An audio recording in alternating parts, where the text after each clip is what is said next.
لكم بالقرآن العظيم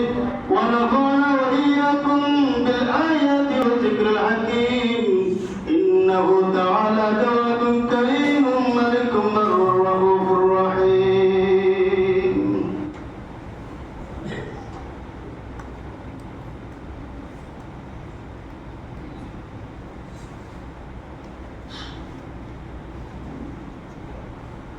الحمد لله رب العالمين حمدا يوافي نعمه ويكافي مزيدا، والصلاة والسلام على أفضل الأنبياء والمرسلين وعلى آله وصحبه أجمعين. يا أيها المؤمنون اسمعوا وأطيعوا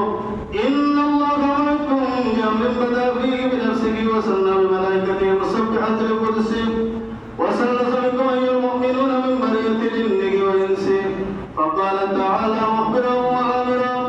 إن الله وملائكته يصلون على النبي يا أيها الذين آمنوا صلوا عليه وسلموا تسليما.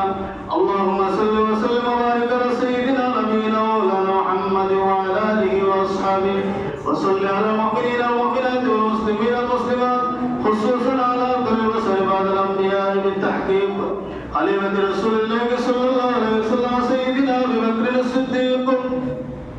وعلى الزاهد الأواب الناطق بالحق والصواب سيدنا عمر بن الخطاب، وعلى كامل الحياء والإبطال سيدنا عثمان بن عفان، وعلى أسد الله الوالد سيدنا علي بن أبي طالب، وعلى ولدي سيدين أبي محمد الحسن وأبي عبد الله الحسين، وعلى أمهما فاطمة الزهراء، وعلى عمي الشريفين المكرمين المنزهين من الدنس الأرجاس سيدنا حمزة وسيدنا عباس رضي الله تعالى عنهم أجمعين، وعلى تمام الأسرة والنصرة صلاة وسلام دائمين متلازمين إلى